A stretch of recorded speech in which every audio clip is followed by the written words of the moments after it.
coucou. Oui, ça a l'air d'être bon. Voilà, c'est parfait. Eh bien, je présume que beaucoup d'entre vous reconnaissent François Boucher ici présent. Nous avons le plaisir d'accueillir aujourd'hui. Ça nous ramène au 15 avril 97. J'ai regardé dans les archives de l'IAP. Et oui. Et l'intitulé de la conférence à l'époque était Première lumière du corps noir cosmologique. Première lumière du corps noir cosmologique, 3 points, des origines. Donc c'était déjà tout un programme. Et à juger par l'audience ce soir, je pense que tu as laissé un bon souvenir et que depuis 97, François Boucher contribue à faire rayonner l'Institut d'astrophysique, faire en sorte que cet endroit soit un lieu d'excellence au niveau de l'astrophysique. Il est maintenant coordinateur scientifique de l'expérience spatiale Planck, qui va avoir pour tâche précisément de regarder un petit peu plus près à quoi ressemblent ces empreintes. Et il s'occupe également seront les traitements de données, car ça ne sert à rien d'accumuler les données, il faut aussi les analyser. Et ce n'est pas rien, comme je pense que probablement tu vas nous en dire un petit mot. Voilà, alors ce soir, il va nous parler d'un sujet donc, qui n'est pas très différent de celui de 97, mais quand même élargi au problème des grandes structures.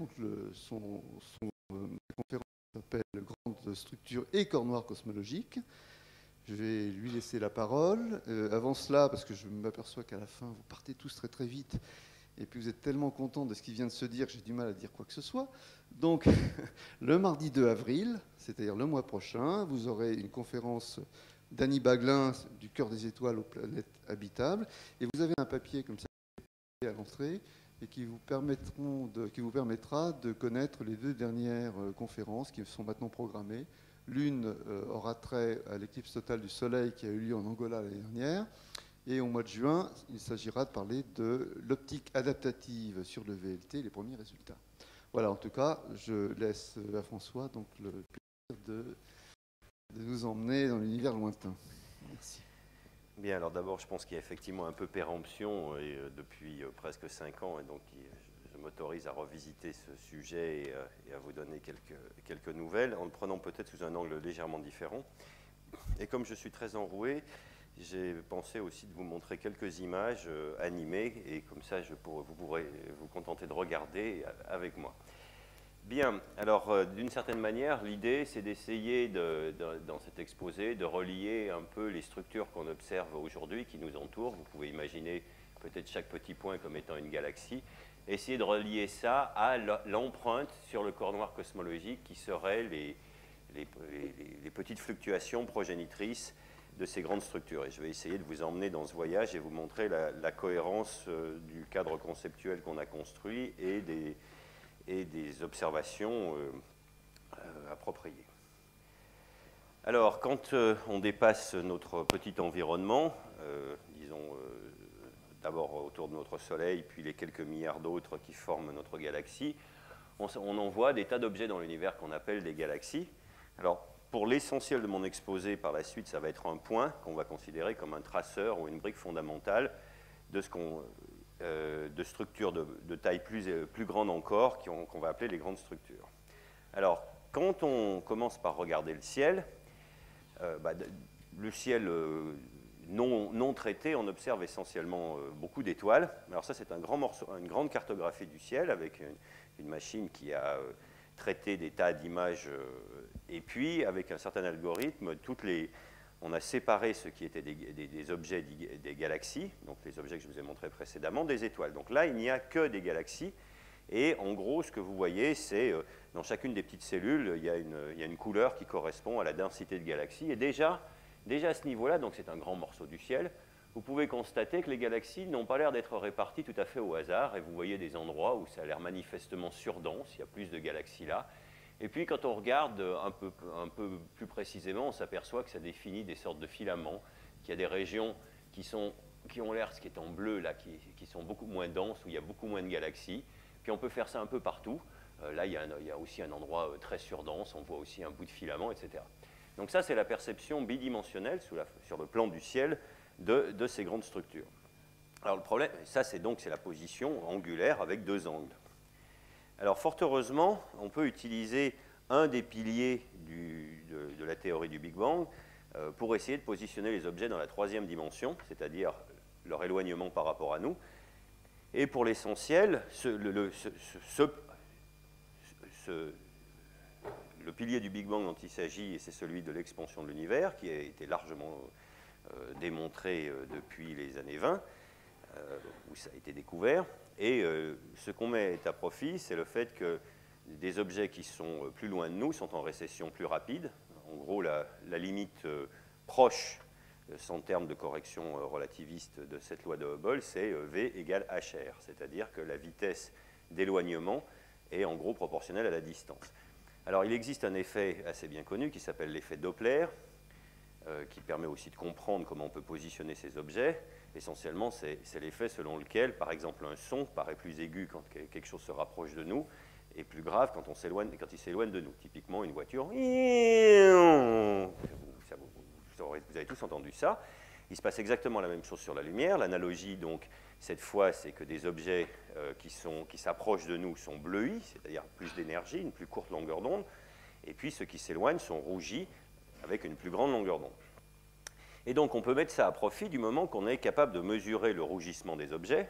Et ça se fait en prenant le spectre d'un objet, en dispersant sa lumière, en reconnaissant un certain nombre de raies fondamentales qu'on connaît bien, et en repérant le décalage en longueur d'onde, donc le rougissement, par rapport à la fréquence en laboratoire d'oscillation de ces mêmes atomes. Donc, en gros, en pointant un télescope, en dispersant la lumière, on est capable d'avoir une idée assez précise du rougissement qui est proportionnel aussi dans la limite locale à la vitesse, et cette vitesse nous est proportionnelle à l'éloignement. Et donc, grâce à ce spectre, pour l'essentiel, on est capable donc de positionner les objets dans la troisième dimension. Alors, grâce à ça, on peut cette fois positionner donc, ces objets et reconstruire, par exemple, le champ de densité autour de nous. Alors, nous, on est là, et ce que vous voyez là, ce sont des isocontours. Et là, ce qui a été tracé, c'est tous les contours dont le contraste est supérieur à 1,5. C'est-à-dire, c'est ρ, la densité telle que tracée par la quantité de galaxies, moins le nombre moyen. Alors, vous prenez donc un volume. Vous voyez, par exemple, qu'il y a 10 galaxies en moyenne dedans. Et puis, vous regardez les endroits où il y a 15 galaxies. Et donc, 15 moins 10 sur 10, ça fait bien 1,5. Donc, voilà, s'il y a une densité moyenne de galaxies de 10, on prend tous les endroits où il y a 15 galaxies dans ce volume-là. Et on le trace en jaune. Et donc, ce que vous voyez, pour l'essentiel, eh ben, c'est les structures qui nous entourent. Et vous voyez un certain nombre de grandes concentrations de galaxies qui s'appellent Chapelet, Hercule, etc. Alors, la première chose à noter, alors évidemment, et ça, si on s'arrête là, c'est simplement la limite de ce catalogue. Ça ne veut pas dire qu'il n'y a plus de structure autour d'une sphère autour de nous, c'est simplement ce catalogue était suffisamment complet pour tracer les structures dans cet environnement. Alors ça, c'est une vision à une certaine échelle. Simplement, on a pris un volume de moyennisation qui est de 24 mégaparsecs, ce qui est déjà très grand. Un mégaparsec, c'est 1 million de parsecs. Le parsec fait 2,3 années-lumière, donc on est déjà à des échelles assez conséquentes. Pardon ? 3,2, bien sûr. Alors, maintenant, on va encore un peu plus loin. Et qu'est-ce qu'on constate ? Ça, c'est l'image que beaucoup d'entre vous reconnaissent probablement, qui est le champ profond dit de Hubble, où là aussi, donc, on voit des tas de galaxies. Et ce qui intéresse essentiellement les astronomes, c'est les petits points comme, par exemple, celui-là, qui est très rouge, dont on peut supposer qu'il est assez loin. Et bien évidemment, ce que ça nous offre, c'est un échantillon cible pour repérer à quoi ressemblent les objets. Et typiquement, quand on fait une classification de ce genre-là, où on positionne, par exemple, les objets en fonction du décalage vers le rouge de leur spectre, ou de manière équivalente en fraction de l'âge de l'univers actuel, et qu'on les classe aussi en fonction de leur luminosité, ce qui permet de séparer un peu l'effet du redshift et de la luminosité. Ce que vous voyez pour l'essentiel, c'est une séquence où quand vous allez à de plus en plus lointain, vous voyez des objets qui sont de plus en plus soit en interaction, soit de forme un peu bizarre, suggérant que d'abord, cette séquence-là, disons un décalage vers le rouge de 2, c'est-à-dire la lumière 2 fois plus rouge que dans le laboratoire, ces objets-là, cette séquence-là est très différente de la séquence à z égale 0. Et ça suggère aussi qu'on voit des tas de petits morceaux, par exemple, et que naïvement, on peut se dire, bah oui, peut-être que tout simplement, ces petits morceaux vont s'assembler, se fusionner pour fabriquer les objets qu'on observe aujourd'hui. Alors ça, c'est justement le gospel, d'une certaine manière, de la formation des structures aujourd'hui. Mais avant de... Donc ce que je vais essayer d'introduire, c'est une vision un peu dynamique de la formation de ces structures. Mais avant de faire ceci, je voudrais rappeler quand même un point, qui est que les astronomes ont découvert beaucoup d'indications comme quoi l'ensemble de la matière gravitante est en beaucoup plus grande quantité que la simple matière qu'on détecte de manière lumineuse. Alors on utilise différentes lois, mais qui sont toutes liées à la gravité, puisqu'on observe par la lumière, donc on détecte cette fois la matière par ses effets gravitationnels. Et une des manières de faire, alors ça a été remarqué dès les années 30, bon, vous pouvez lire le transparent, mais typiquement, une des manières de faire, et qui est assez bien établie, c'est à petite échelle, c'est ce qu'on appelle les courbes de rotation des galaxies spirales. Et on peut, par exemple, voilà un exemple tout à fait classique, si on répertorie la vitesse à laquelle devraient tourner, disons, les étoiles à un certain rayon, en fonction de la lumière qu'on voit et par un rapport masse sur luminosité standard de la masse donc, que l'on détecte, on s'aperçoit que la courbe de rotation devrait être quelque chose comme ça. Ce qu'on observe, c'est des courbes de rotation dites plates, et donc on en déduit qu'il y a une distribution qu'on suppose être dite du halo, qui est en fait cette distribution, et qui en fait domine donc complètement la densité totale de baryons, de matière usuelle qu'on observe, disons, par la lumière des étoiles. Et donc, on a une indication très précise du fait qu'il y a beaucoup de matière sombre, et donc détectée uniquement gravitationnellement. Ce qui ne nous donne pas, évidemment, l'identité de cette matière. Alors, on peut faire ça sur plein d'objets, c'est assez bien établi. Une autre manière d'établir la présence de matière sombre, toujours en utilisant les effets gravitationnels, alors ça, c'est des technologies disons, qui sont arrivées plus récemment, c'est utiliser les effets de lentilles gravitationnelles, où cette fois, on utilise la déflexion des rayons lumineux par la présence d'une masse, de même que ça a été les premiers tests de la relativité générale, par la présence du Soleil. On a trouvé la déflexion des rayons lumineux. Et là, voilà un exemple dans une simulation, cette fois, de si on met une masse, qui était pour la commodité de la présentation, pris une simple masse à symétrie sphérique, et qu'on le met devant un champ de galaxies lointaines, eh bien, on observe un effet de lentille gravitationnelle, c'est-à-dire littéralement comme une lentille. Vous imaginez bien que si vous mettiez une lentille sur cette image, vous pourriez obtenir quelque chose de ce genre, avec toute une zoologie qui correspond à des images multiples, etc., très déformées. Mais le point important, c'est qu'à partir de cette image-là, on a une excellente idée de la forme de la lentille qui a été mise là. On se dit, ah bah oui, ça c'est une lentille qui est à peu près ronde, et en analysant le détail, on peut déduire le profil de densité, ou plus largement du potentiel gravitationnel, de la matière qui a donné lieu à cet effet de lentille. Alors cet effet-là, voilà un exemple très, très connu dû à un amas. Donc là, on change d'échelle, c'est plus une galaxie et sa courbe de rotation, mais c'est à l'échelle d'un amas de galaxies. On peut reconstituer et trouver qu'il y a effectivement beaucoup plus de masse que ce qui est vu.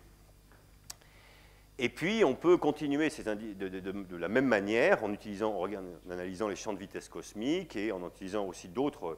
Enfin, on a tout un ensemble, un arsenal de différentes techniques pour se rendre compte que oui, il y a beaucoup de matière sombre et, par ailleurs, par toute une série d'arguments astrophysiques, se rendre compte qu'il y a assez peu de chances pour que la matière sombre soit de nature baryonique, c'est-à-dire la chose dont nous sommes faits tous, des protons, des neutrons, des électrons, et probablement une matière beaucoup plus surprenante, donc sombre, et probablement n'interagissant que gravitationnellement, c'est-à-dire pas d'interaction électromagnétique, et donc, a priori, des particules inconnues. Alors la question va se poser de dire, alors ça on en détecte jusqu'à, en gros, ce qu'on appelle environ un tiers de ce qu'on appelle la densité critique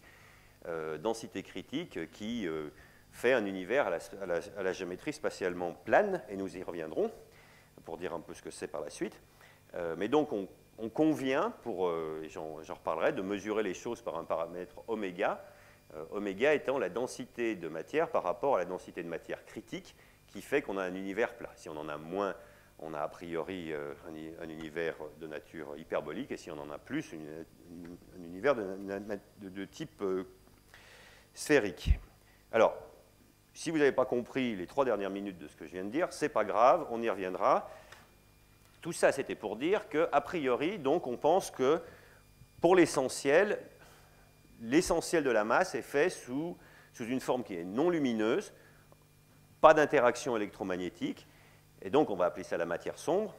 Et puis des choses encore plus récentes, sur lesquelles je reviendrai dans mon exposé, font penser que peut-être même qu'une grande fraction est aussi constituée dans la dynamique de l'univers et sous forme d'énergie noire, ou de constante cosmologique, ou d'énergie du vide, qu'on peut appeler lambda. Et je vais maintenant vous présenter un exemple à partir de simulations de la distribution et de l'évolution de la distribution de matière en fonction du temps, et comment on peut aboutir, à partir de petites fluctuations primordiales, à la formation de choses qui ressemblent bougrement aux grandes structures que nous observons aujourd'hui.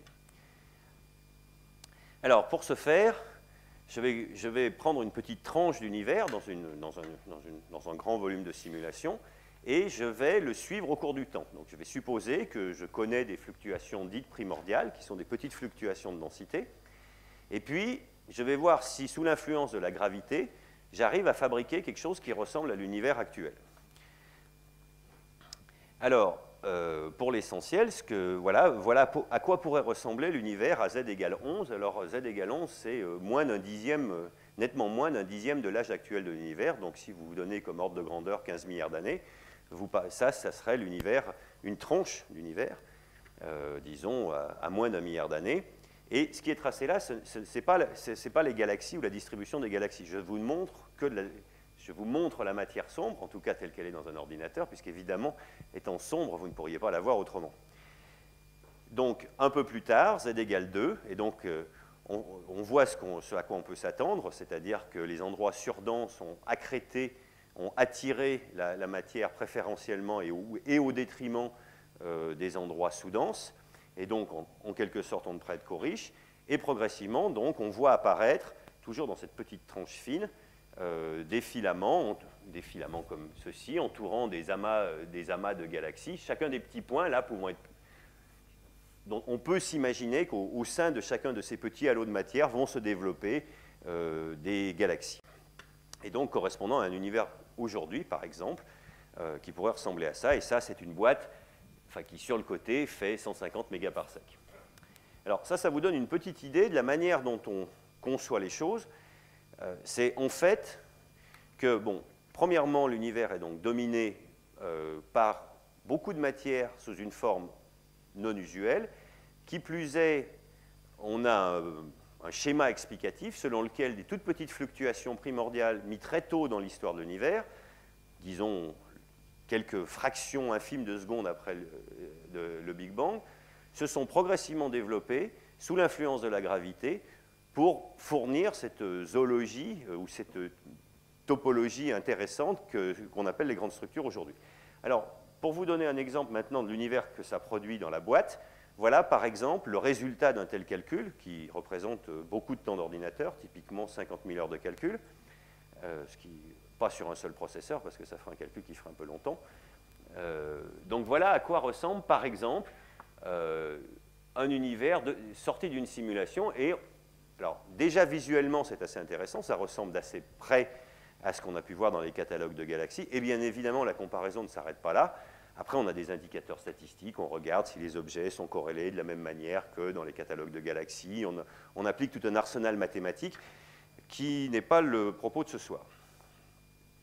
Alors, pour vous donner un peu une idée de la manière dont ça se déroule, maintenant, ben voilà un petit film qui reprend cette tranche-là, mais cette fois qui suit continuellement l'évolution. Alors, il y a de temps en temps des petits artefacts quand ça saute, c'est pas ça. Donc, vous voyez quelque chose qui est très homogène, c'est une petite tranche, hein, toujours. Et puis, progressivement, au cours de l'évolution du temps, vous voyez progressivement apparaître des endroits surdenses et suivez ce qui se passe, c'est-à-dire que vous voyez que ça attire tout ce qui est aux environs, les endroits sous-denses, que naturellement, il y a des sortes d'instabilité qui forment des filaments, que la matière coule littéralement le long de ces filaments, et que vous voyez aussi qu'un objet, par exemple, comme celui qui était là, s'est formé par l'accrétion de tas d'objets différents, Alors ça, c'est la même chose qui repasse plus lentement. Et vous voyez donc que, par exemple, ces objets sont en train donc, de couler littéralement, puis de se fusionner.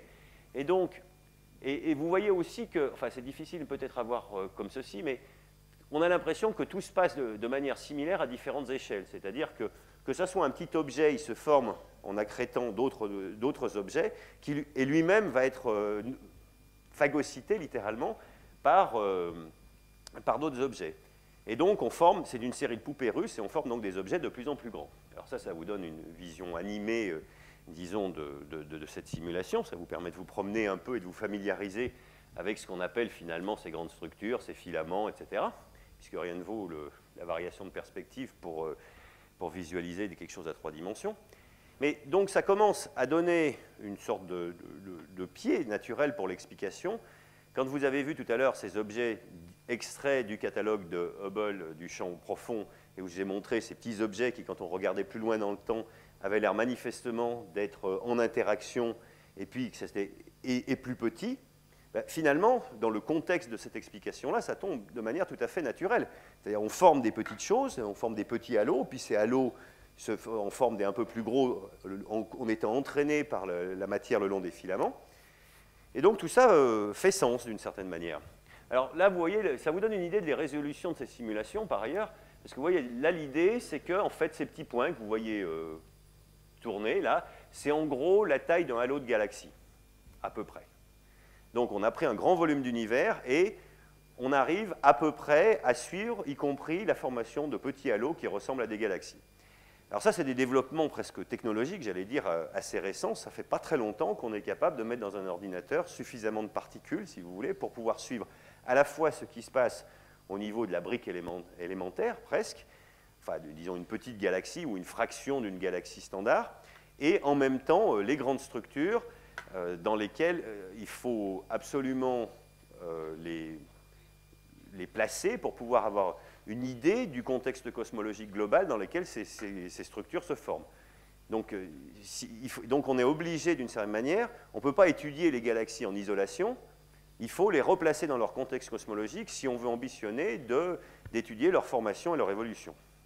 Alors, comme je l'avais promis, j'ai un autre petit film. Cette fois, au lieu de vous prendre une petite tranche qui est quelque chose qui demande un peu un effort intellectuel, vous n'êtes peut-être pas habitué à ça, ce qui a été fait, c'est dans une simulation comme celle précédemment, on a juste isolé une petite boule.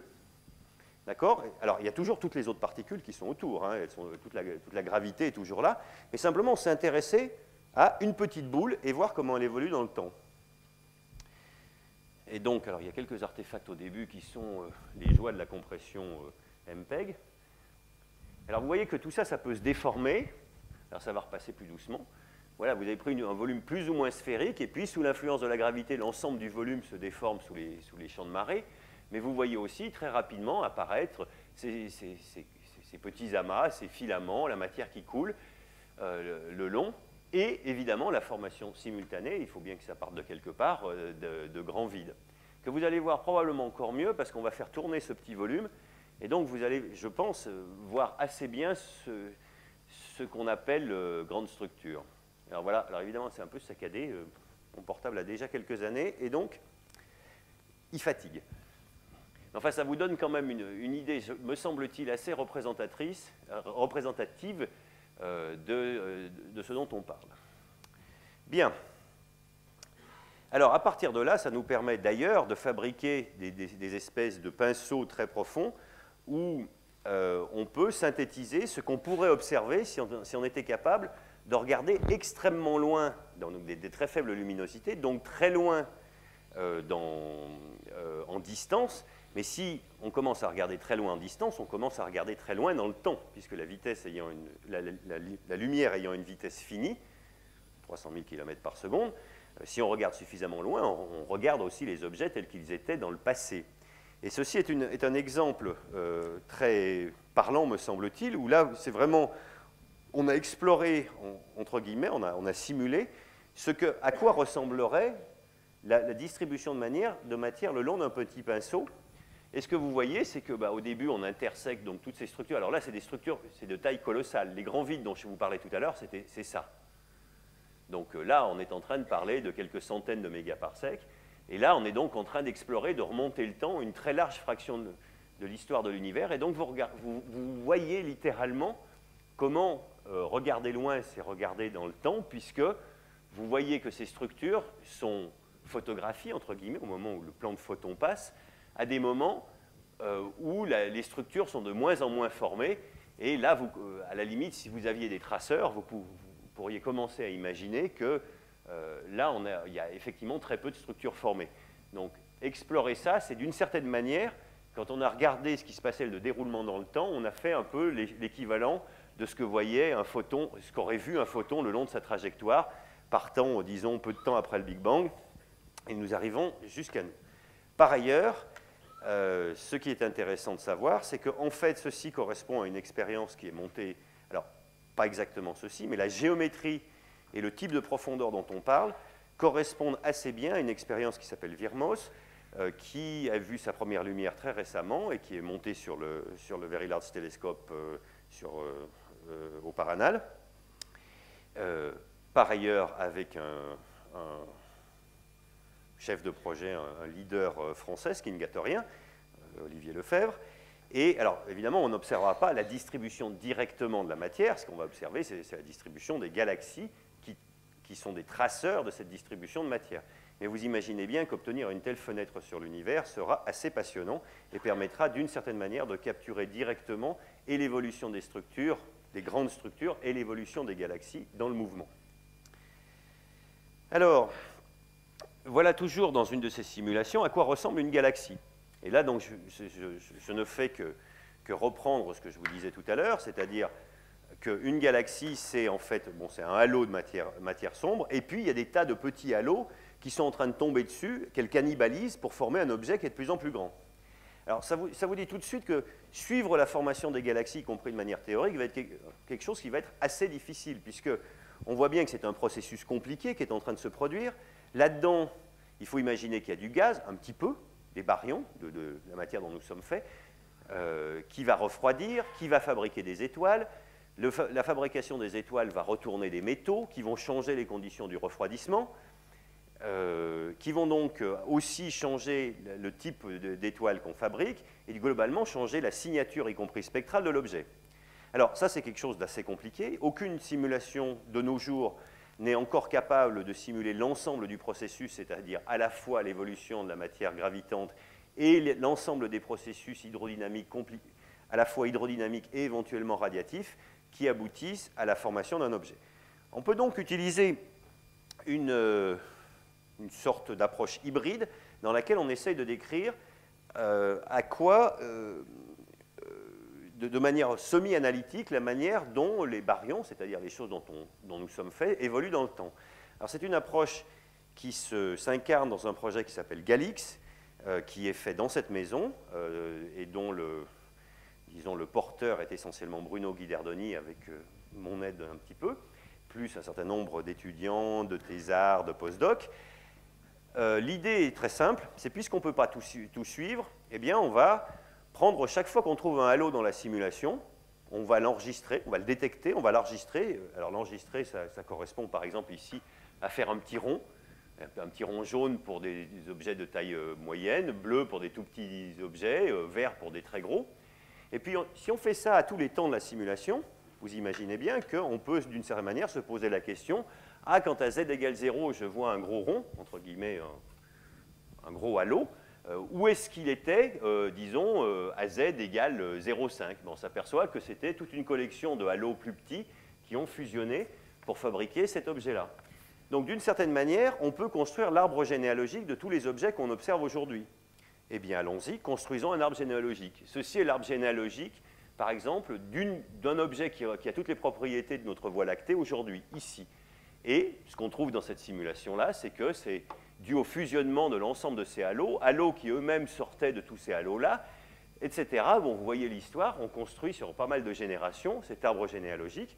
Et ayant cet arbre généalogique de la distribution de matière sombre, donc de tous ces petits halos qui se sont fusionnés les uns avec les autres pour fabriquer l'entité qu'on va appeler Voie lactée, si on essaye de suivre le devenir du gaz, eh bien on peut se dire, voilà le taux de formation d'étoiles en fonction du temps d'un objet de type galactique, voilà la masse stellaire accumulée, etc. Et tout ça nous permet donc de peindre littéralement, puisqu'on ne le simule pas complètement, la distribution, par exemple, de deux types morphologiques, les spirales et les elliptiques, en fonction du temps. Et voilà, alors ce qui est représenté en grisé, c'est la distribution de matière sombre, que vous ne voyez donc pas. Et en bleu, les spirales, et en rouge, les elliptiques, que vous allez voir qui sont d'ailleurs aux endroits les plus denses, essentiellement par effet de fusionnement.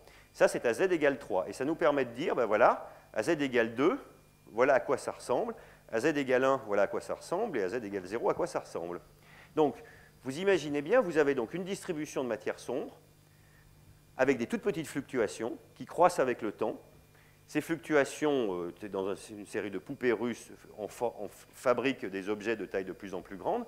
Et là-dedans, dans ces petits puits de potentiel, se concentrent les baryons, fabriquent des étoiles qui s'allument, donc l'univers s'allume, entre guillemets, forment des proto-galaxies qui elles-mêmes se fusionnent et qui progressivement donc, nous donnent cette image qui nous révèle les véritables grandes structures. Donc, ce que vous voyez là, c'est d'une certaine manière, ce qu'on pourrait observer, entre guillemets, c'est donc, vous enlevez le grisé, qui est la matière sombre que vous ne voyez pas, et donc l'univers qu'on observe, c'est a priori cet univers de petits points bleus et rouges, et tout le reste, c'est ce qu'on déduit notamment par des effets de lentilles gravitationnelles ou des effets de ce genre.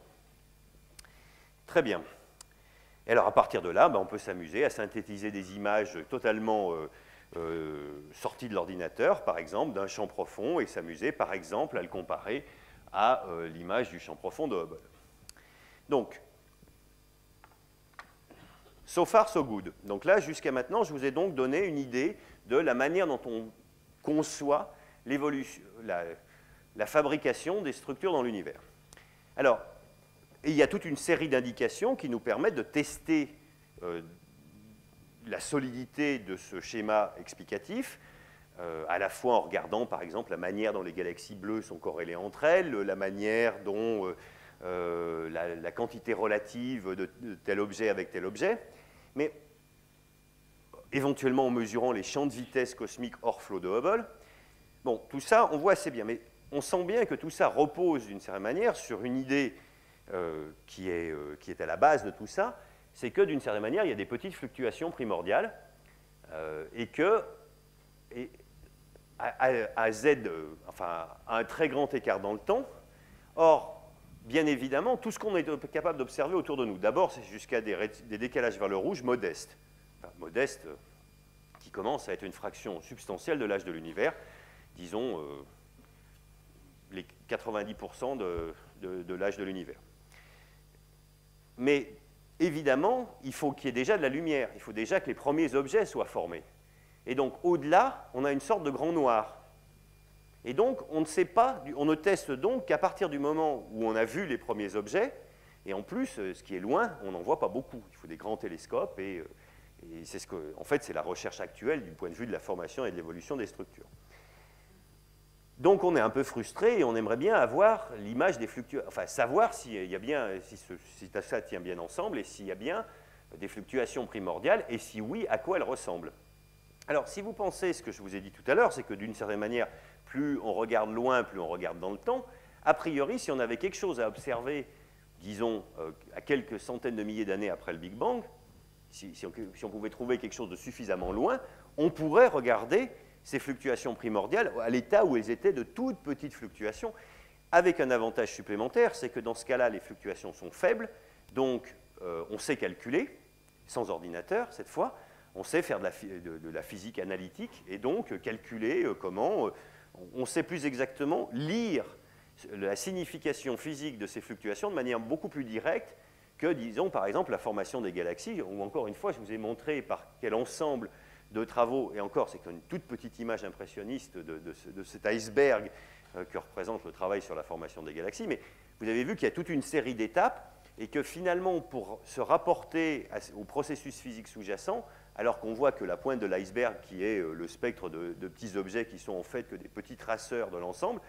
c'est un peu difficile. Donc on est un peu frustré, mais entre en scène le rayonnement cosmique de fond qui va nous offrir cette opportunité-là. Alors, l'idée de base, c'est que quand on remonte dans le temps, bon, si l'univers est en expansion, ça veut dire qu'il est en gros la distance entre les objets. ces cartes quand on va vers le futur. Mais corrélativement, donc, quand on regarde vers le passé, les objets étaient tous les plus proches les uns des autres. Et donc l'univers était globalement plus dense, et qui dit plus dense dit plus chaud, c'est comme dans une pompe à vélo, quand vous comprimez, ça chauffe. Donc il était plus dense et plus chaud, un décalage vers le rouge plus grand. Alors on imagine bien qu'à un certain moment, si on continue à remonter dans le temps, on va dépasser une température, disons, de l'ordre de 10 000 degrés Kelvin, ce qui est le potentiel d'ionisation de l'hydrogène. Et donc, a priori, même la matière usuelle ne sera plus formée d'atomes, mais va être formée de protons et d'électrons. Et donc, si on remonte suffisamment donc, loin dans le temps, on s'attend à trouver une soupe, pour l'essentiel, de protons, d'électrons et de photons. Alors, par ailleurs, nous savons... Alors ça, c'est pas très compliqué à expliquer, mais ça me prendrait quand même un peu trop de temps que...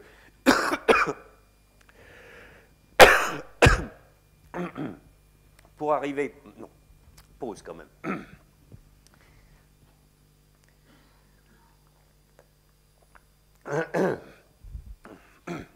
Alors, dans ce contexte-là,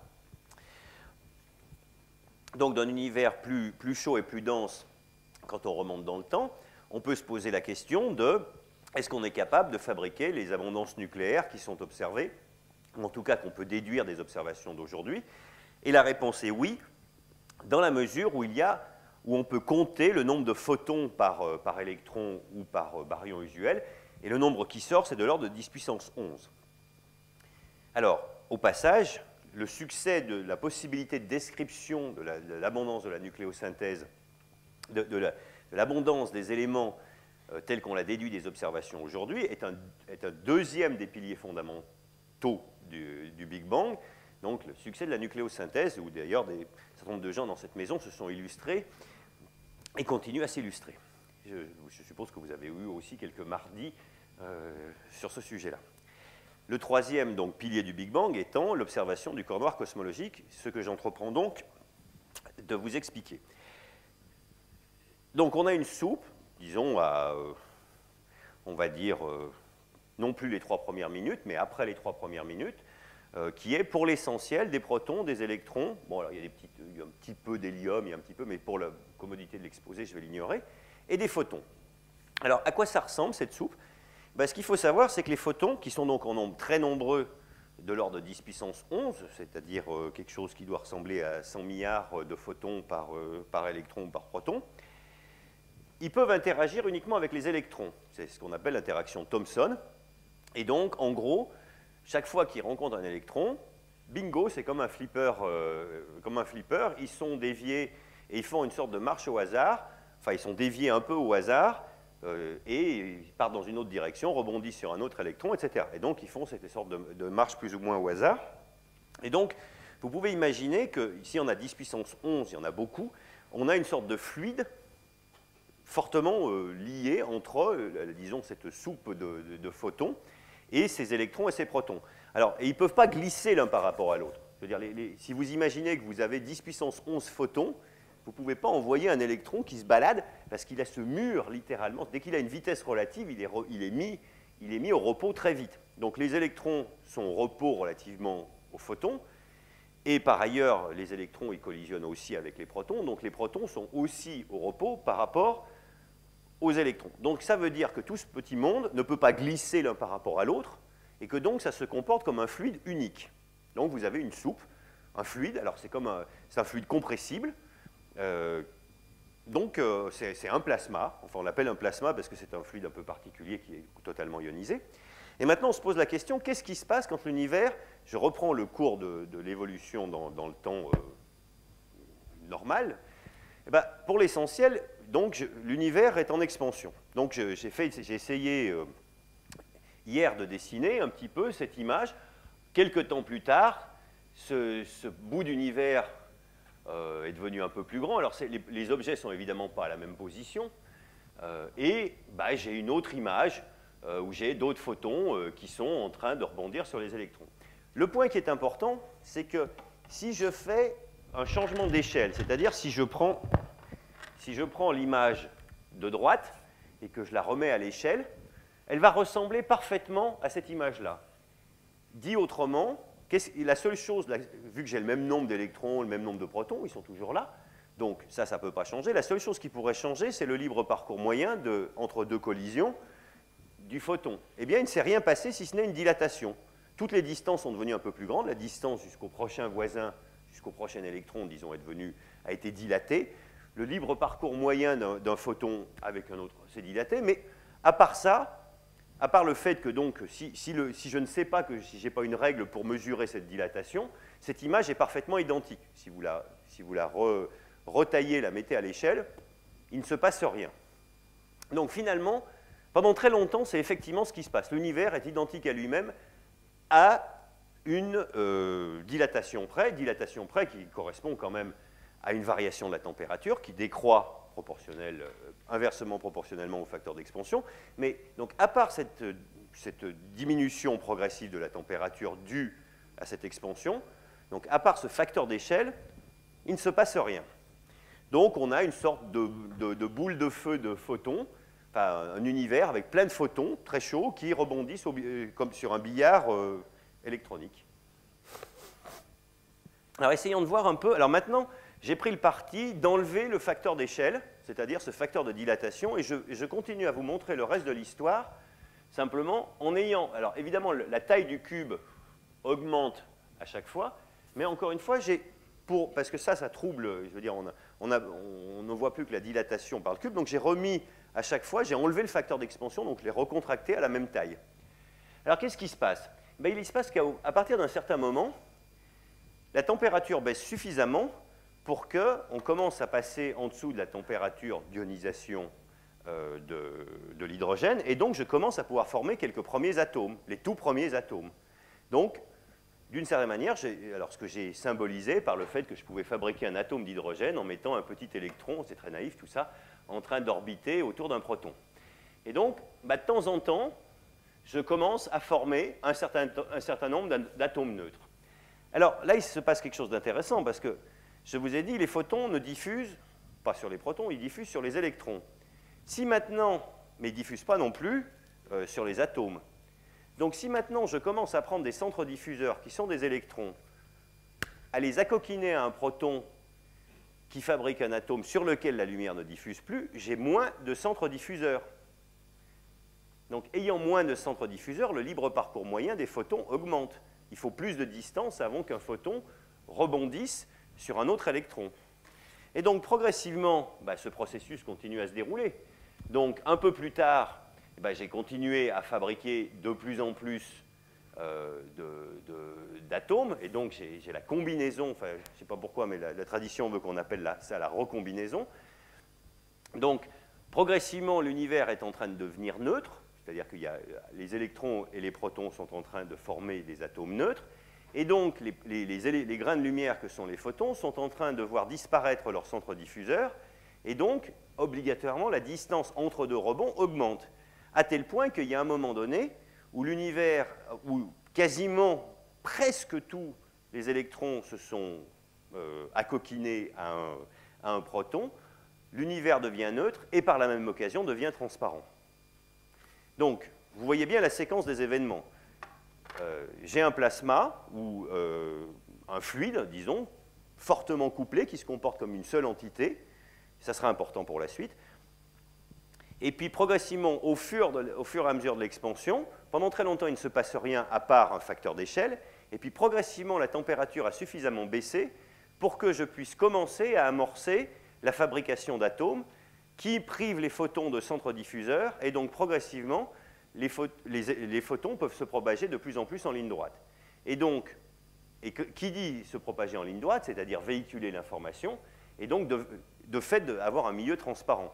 Alors, pour être sûr que vous ayez bien compris cette affaire de passer à la transparence, pensez au brouillard. Et vous, quand vous êtes familier, quand vous êtes par exemple au volant, vous envoyez de la lumière de vos phares sur le brouillard, et donc vous imaginez ce que vous voyez jusqu'à la limite du brouillard. Pourquoi? Parce que le brouillard, c'est finalement des petites gouttes diffusant la lumière, l'équivalent de nos électrons ici, et qui font qu'après, la lumière, en gros, est diffusée, rebondit entre guillemets sur les gouttelettes pour prendre la même image, et donc, au-delà, plus loin, c'est opaque. D'accord? Donc si vous voyez la lumière qui est à l'intérieur du brouillard, si en revanche, par exemple, je vais faire l'expérience inverse, je vais imaginer que quelqu'un a un phare dans le brouillard et j'essaye de regarder, moi qui suis au-delà de la limite du brouillard, je vois qu'une opalescence laiteuse, vite dit, donc c'est-à-dire que les photons qui sont partis de la lumière, enfin du phare qu'avait, disons, mon camarade, les photons ont rebondi de gouttelette en gouttelette, l'équivalent de cette image-là. Donc, si on est à l'intérieur du brouillard, on ne voit rien, c'est opaque, on est incapable de savoir d'où vient le photon qui arrive à notre rétine. Et puis en revanche, si on sort du brouillard, les photons, on ne sait pas d'où ils viennent, puisqu'ils étaient dans le brouillard, mais en revanche, on voit la limite, c'est-à-dire l'endroit où les photons sortent du brouillard, c'est-à-dire l'endroit de la transition vers la transparence, c'est-à-dire l'endroit où il n'y a plus de centre diffuseur. Et donc, si maintenant vous replacez ça dans un contexte de l'observation, donc vous imaginez que vous êtes là.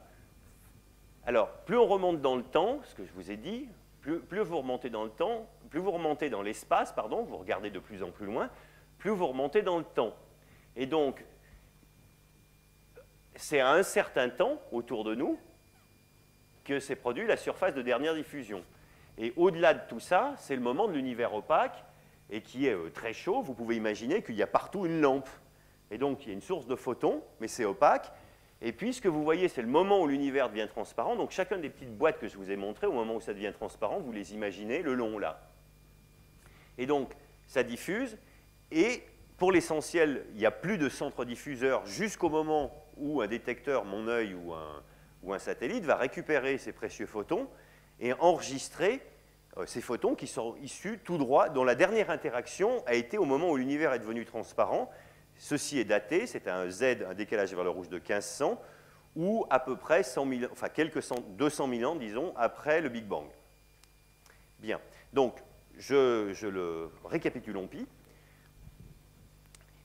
Donc imaginons par exemple maintenant qu'on fasse le trajet inverse des rayons lumineux, je suis près de l'observateur, et puis je suis un rayon lumineux vers le passé, et donc ce que j'observe, c'est le moment de sa dernière interaction avec un électron.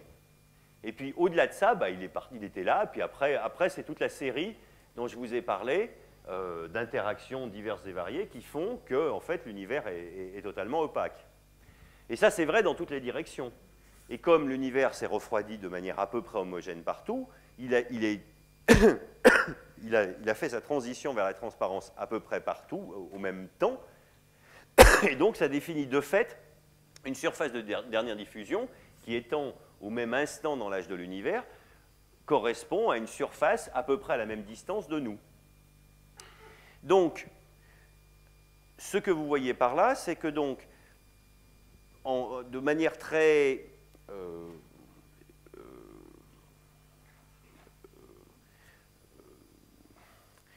qu'un des aspects essentiels du modèle de Big Bang, c'est donc d'avoir à la fois un univers en expansion, d'avoir la nucléosynthèse primordiale, et le troisième élément, on s'attend donc à observer dans toutes les directions un rayonnement de photons qui sont directement les photons qui sont arrivés, enfin qui ont interagi pour la dernière fois avec la matière à t égale de l'ordre de 200 000 ans après le Big Bang, et qui depuis n'ont pas interagi et nous arrivent tels quels.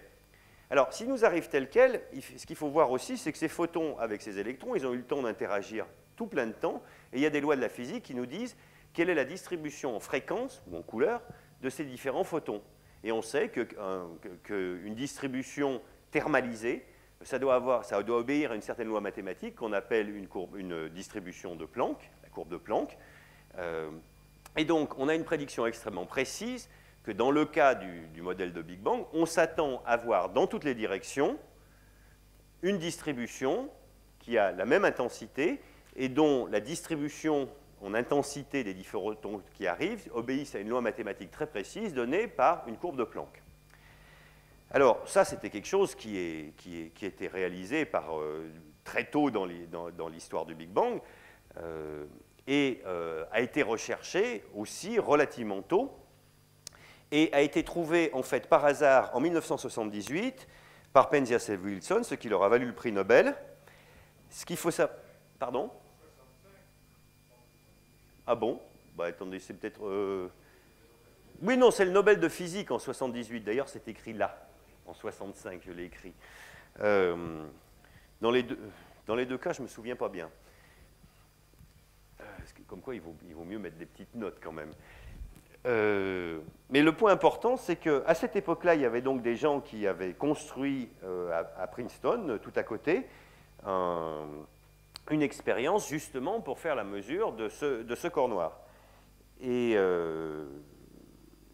ils ont découvert, alors ils ont appris la rumeur un peu par hasard que Arnaud Penzias et Wilson avaient découvert tout à fait par hasard un rayonnement résiduel dans une expérience qui n'avait rien à voir avec la cosmologie. Ils voulaient faire de la transmission, je crois que c'est par réflexion sur des ballons, en tout cas c'était une expérience de transmission. Et ils avaient bien calculé leur manip et ils attendaient à avoir une certaine caractéristique de leur détecteur. Et quand ils ont qualifié leur antenne, ils ont trouvé un bruit résiduel dont ils n'arrivaient pas à trouver l'origine. Et comme au lieu de simplement oublier la chose, ils étaient têtus, ils ont cherché quelle en était l'origine, ils ont cherché des tas de sources possibles, y compris gratter les chiures de pigeons à l'intérieur de la dite antenne. Et finalement, ils avaient ce petit résidu dont ils avaient vu qu'il était isotrope et dont ils se demandaient bien ce qu'il c'était. Jusqu'à ce que finalement les deux groupes se soient mis en contact, ce qui aboutit à une publication double, eux parlant d'un excès de bruit de récepteurs à je ne sais plus quelle fréquence, et les autres, en gros, qui avaient été scoopés quasiment au dernier moment, ce que ça voulait dire. Et ce qui est amusant, c'est que les protagonistes, enfin en tout cas Dickey, qui était le patron de cette équipe qui cherchait, et Peebles, qui en était un des étudiants, sont maintenant des monuments, disons, de la discipline. Enfin, Dickey commence à être un peu âgé, mais Peebles a pris sa retraite de l'enseignement il y a 2 ans. Donc, c'est des protagonistes assez directs. Bon, toujours pour dire que il y a eu une première détection d'un machin qui avait l'air d'être isotrope et qui avait toutes les bonnes caractéristiques, parce que si on traduisait cette mesure à cette fréquence-là, ça donnait une température de l'ordre de 3 degrés Kelvin, donc un ordre de grandeur attendu. Alors, il y a eu beaucoup d'expériences diverses et variées pour essayer de caractériser la forme de ce spectre, parce qu'il y a 2 caractéristiques. Il y a l'isotropie, c'est-à-dire le fait qu'on doit voir la même chose dans toutes les directions, au moins à une certaine approximation près, sur laquelle on va revenir. Mais par ailleurs, ça doit avoir une forme de spectre très particulière. Alors la situation a totalement et radicalement changé avec le satellite COBE, lancé par la NASA, et là cette fois-ci je lis correctement mon transparent, parce que les dates, c'est pas mon fort, donc en novembre 1989, j'espère que je ne me suis pas planté sur la date cette fois.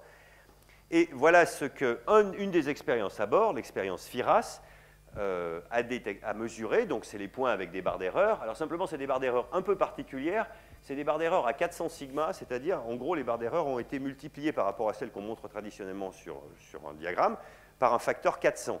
Ce qui vous dit qu'en fait, l'accord avec la prédiction théorique d'une courbe de corps noir est extraordinaire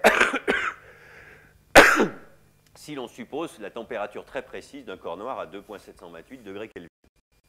Alors, donc, la première chose, c'est que cette expérience a mesuré donc, la température actuelle de l'univers, 2,728 plus ou moins 0,002 K, mais surtout a établi que on voit bien la même chose avec un très grand niveau de précision dans les différentes directions, et que cette courbe-là est très précisément celle prédite par la théorie, donc la courbe donc exactement comme dans les prédictions de la théorie. Alors, donc ça pour rappeler d'une certaine manière le gospel, qu'il y a 3 piliers traditionnels du Big Bang, qui sont l'expansion, la nucléosynthèse primordiale et le rayonnement cosmique de fond à 2,723 degrés Kelvin, isotrope et ayant une distribution de corps noirs. Maintenant, revenons au moment où l'univers devient transparent. Donc, je vous ai montré une boîte où j'avais mis en bleu les électrons, en rouge les protons, et en encerclant de bleu les points rouges, les atomes. Et je vous avais dit, bon, bah, ça c'est la transition vers la transparence. Maintenant, reprenons le fil de l'histoire de la formation des structures.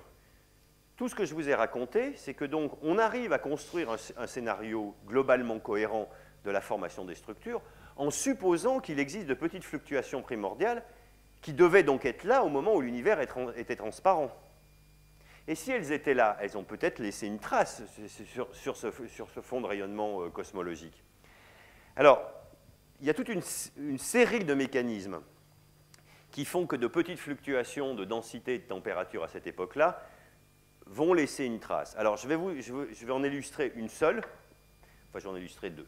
Supposons, tout à l'heure, j'avais bien pris la peine de vous montrer les électrons et les protons étant bien répartis à peu près uniformément, en tout cas aussi uniformément que je pouvais les mettre à la souricière. Mais supposons qu'il y a des petites fluctuations primordiales à cette époque-là, qui sont déjà présentes à t égale 200 000 ans. Alors, ce que j'ai monstrueusement exagéré en mettant en gros deux tas, un tas ici et un tas là. Alors, un des effets qui va se produire, c'est que si j'ai un tas là, ça correspond à une sorte d'amas de particules, donc il y a un puits de potentiel qui est plus profond, et donc les photons qui sont par exemple là-dedans, qui doivent s'en extraire, doivent perdre de l'énergie pour sortir de ce puits de potentiel au moment où l'univers devient transparent et aller après jusqu'à l'observateur. Et là, j'ai supposé par exemple que l'observateur, qu'on était sur le bord de la grande cavité dans ce sens-là, enfin l'observateur là-bas, et donc je m'intéresse uniquement aux photons qui partent par là.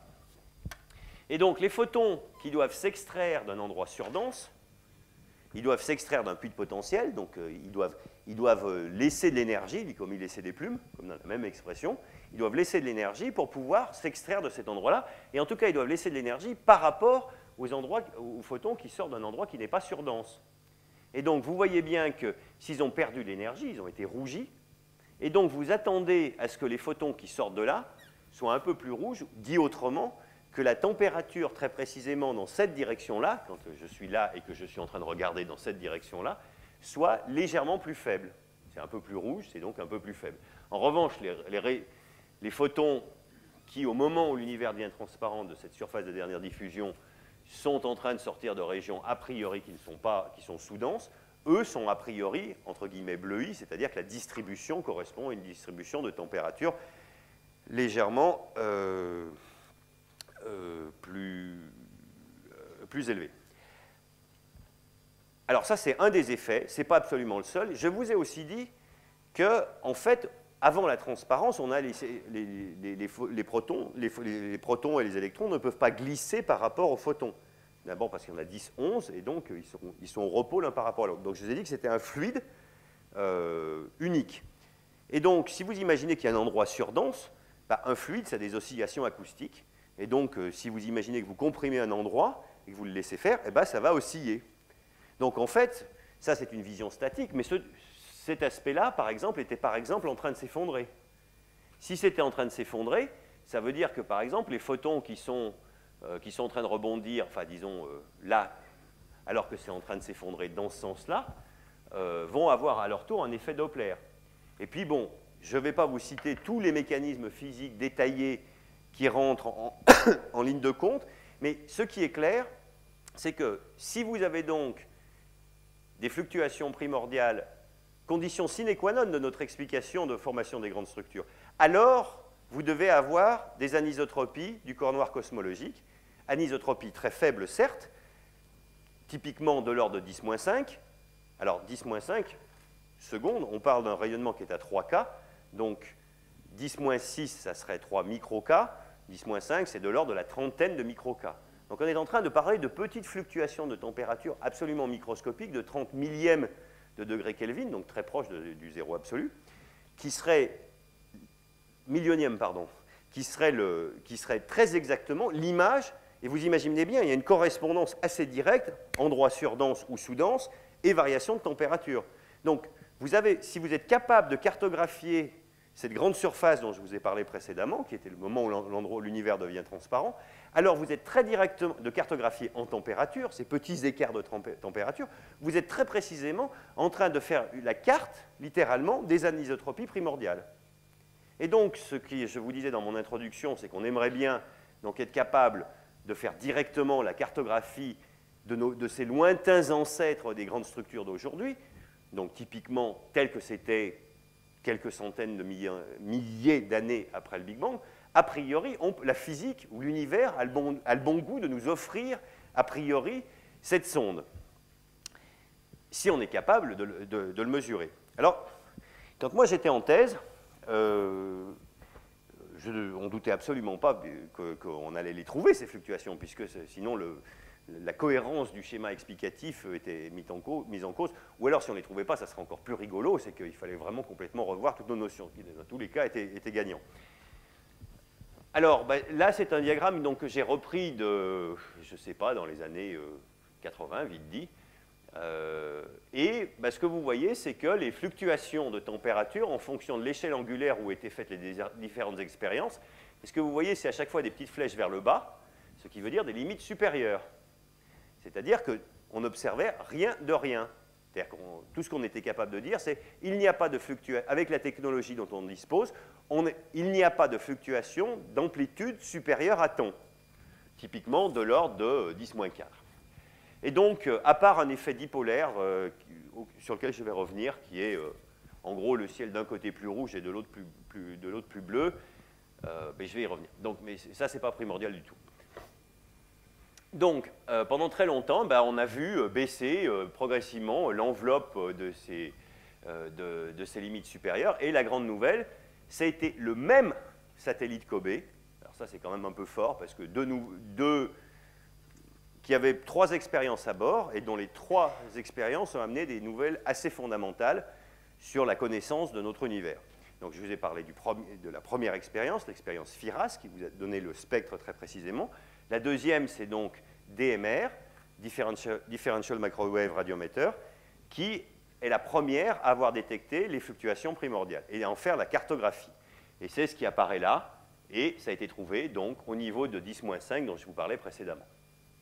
Voilà, et ça, c'était la première détection entre 10 degrés et quasiment tout le ciel. Alors, cependant, toutes ces années passées à développer la technologie pour progressivement baisser le niveau des limites supérieures, a laissé quelques cadavres. Donc, voilà par exemple le transparent, la photocopie d'un transparent d'un de mes collègues, Richard Bond, au cours d'une de ses revues, à l'International Astronomical Union, à Balaton-Fured, en 1987. Et ce que vous voyez là, c'est que les limites supérieures mises à l'époque permettaient déjà de tuer toutes ces différentes variantes de différents scénarios potentiels où on supposait... C'est quoi ça? Il faut que je m'en aille? Disant, voilà, il y avait déjà une constante cosmologique, par exemple, que vous voyez là. Donc, depuis longtemps, les cosmologues essayent de voir le contenu matériel de l'univers, voir si c'est sous la forme de matière sombre chaude, froide, est-ce qu'il y a une constante cosmologique, quelle doit être l'amplitude des fluctuations, essayent de construire un scénario, essayent de regarder si ça ressemble à peu près aux données observées, qui étaient en bien moins de quantité qu'aujourd'hui. Et puis, ils disent, oui, pour aboutir à ça, il fallait des fluctuations de telle amplitude. Et puis, voilà, les amplitudes, ça ne collait pas avec les limites sub, donc, crac, on tue la théorie. Alors, cette activité-là a duré longtemps, jusqu'à, je vous dis, donc, la découverte par DMR. Et alors, qu'est-ce qu'a été la découverte de DMR? Voici une carte de tout le ciel. Donc ça, c'est une représentation dite Haytoff. Donc ça, c'est en gros le plan galactique. Ça, c'est le pôle nord et sud galactique. Et ça représente tout le ciel. Donc il faut vous imaginer que le centre galactique est là. D'accord? Et que donc, il faut replier cette carte pour former une boule. Donc ça, c'est une représentation déformée de la sphère, puisqu'il n'y a pas de représentation non déformée sur le plan. C'est donc l'intégralité du ciel de la sphère céleste déployée sous forme de cette carte-là. Alors, qu'est-ce qu'a vu Kobe? Pour l'essentiel, il a vu ça. Voilà. Ça, c'est la carte qu'il a obtenue de température, c'est-à-dire 2,728, et puis une modulation où, en gros, dans une direction, l'univers est plus rouge, donc plus froid, et dans la direction opposée, il est plus bleu, donc plus chaud. Alors ça, ce n'est pas très cosmologique. Tout ce que ça veut dire, c'est que par rapport au référentiel de la dernière diffusion, c'est-à-dire de ce bain de photons, il s'avère que nous, notre petit détecteur, et plus largement, pas simplement notre petit détecteur, mais notre système solaire, en fait notre galaxie, et pas simplement notre galaxie, mais tout notre groupe local, est en train de se déplacer. Nous ne sommes pas au repos par rapport au référentiel, disons, défini par la surface de dernière diffusion, qui est la plus proche approximation d'un référentiel absolu qu'on peut avoir, même si ça n'en est pas un formellement, et on pourrait en débattre, c'est quelque chose de très intéressant, mais c'est autre chose. Mais disons, c'est la meilleure approximation qu'on puisse jamais rêver d'un référentiel absolu, puisqu'on prend en gros tout l'univers, donc observable, le principe de Mach, etc. Toujours est-il que donc, nous avons une certaine vitesse, et donc, eh ben, d'un côté, c'est la même chose, cet effet Doppler, d'un côté c'est rouge et de l'autre côté c'est bleu. Donc ça, c'est intéressant pour nous positionner en termes de vitesse par rapport à ce référentiel, mais ce n'est pas très cosmologique tout ça. C'est simplement, bon, on s'avère à être à une certaine quelques centaines de kilomètres par seconde par rapport à ce référentiel. Mais en revanche, on sait parfaitement la forme que doit avoir cet effet-là Doppler. C'est la forme d'un dipôle, qui est donné par en gros un cosinus θ sur le ciel. Donc ça, une fois qu'on a mesuré l'amplitude de la chose, on l'enlève et on regarde ce qui reste. Alors quand on regarde ce qui reste, voilà ce qu'on obtient. Alors, on est d'abord frappé par une chose, on observe une sorte de grand plan. Alors ce grand plan, ça n'a rien à voir non plus avec la cosmologie, c'est le plan galactique. Et donc, il se trouve que dans la galaxie, il y a aussi des poussières, et ça émet dans l'infrarouge, enfin, ou plus exactement dans les longueurs d'onde millimétriques dont il est question. Et donc ça n'a rien à voir avec des fluctuations cosmologiques. En revanche, quand on regarde suffisamment loin de la galaxie, c'est-à-dire au-dessus du plan galactique, on voit des choses. Et donc, bon, si on excise littéralement le plan galactique, et qu'on fait un peu plus de travail que ça, c'est-à-dire qu'on regarde une carte similaire à celle-là à différentes fréquences, et qu'on les combine au mieux pour annuler l'émission galactique, on regarde la partie qui a vraiment un spectre de corps noir, et on découvre que ces espèces de pustules ont effectivement un comportement, en tout cas aux quelques fréquences où Kobe pouvait le mesurer, un comportement de corps noir, et donc on a bien des fluctuations, et ces fluctuations sont au niveau de quelques 40 micro-K typiquement. Et ça, c'est littéralement la sphère dont je vous ai parlé tout à l'heure, c'est-à-dire cette sphère à t égale 200 000 ans, où les photons sont partis de là, sont arrivés jusqu'à nous, et puis les petites fluctuations primordiales qui étaient présentes à t égale 200 000 ans se sont traduites par, j'ai plus ou moins retenu les photons, donc j'ai une petite variation de température, et là, je fais littéralement la carte de l'univers, enfin d'une section plus exactement, sphérique, de l'univers à t égale 200 000 ans. Donc là, on ne regarde pas la grand-mère ni l'arrière-grand-mère, on regarde vraiment l'univers bébé et on le prend littéralement en photo. Ce qui, quand même, penser qu'on y soit arrivé est quand même assez fascinant. Alors, ça c'est une chose de mesurer... oh là là, dame node. Oups, wrong direction. Alors évidemment, un peu comme pour les grandes structures, vous montrez une carte, c'est bien joli, mais bien évidemment, on ne se contente pas d'avoir une belle image, il faut des moyens plus mathématiques d'analyser cette carte et de la comparer aux prédictions des différents modèles pour savoir à quoi ressemblent ces fluctuations. Alors, il y a un outil qui est utilisé par les physiciens qui s'appelle la décomposition en harmonique sphérique de la sphère. Typiquement, on décompose en dipôles, quadrupôles, etc., qui sont un certain nombre de caractéristiques. Et puis, on peut mesurer l'amplitude de ces différentes fluctuations. Alors, vous pouvez imaginer, finalement, qu'est-ce que c'est, ce champ sur la sphère? C'est des fluctuations de température, donc des sortes de vagues. Et vous pouvez dire, voilà, quand j'observe une vague, enfin une série de vagues agitées, un peu comme sur une mare, vous pouvez essayer de décomposer ça en vagues de différentes tailles, des vagues de petite longueur d'onde, des vagues de plus grande longueur d'onde, des vagues d'encore plus grande longueur d'onde, et vous pouvez mesurer l'amplitude relative de chacune des vagues d'une certaine taille. Donc, puisque dans une vague, dans une série de vagues, vous avez à la fois l'espacement entre les crêtes, et puis la hauteur elle-même. Ce qu'on cherche à mesurer, c'est je décompose mon champ un peu fluctuant en une série de vagues en fait, d'ondes sinusoïdales, enfin l'équivalent sur la sphère d'ondes sinusoïdales, et je mesure pour chacune des longueurs d'onde de ces vagues la hauteur. Alors voilà les prédictions typiques d'une théorie d'univers primordial qui dit voilà, j'ai mis des fluctuations issues de l'inflation, je mets tout ça dans la mécanique de mes équations, voilà ce que j'attends.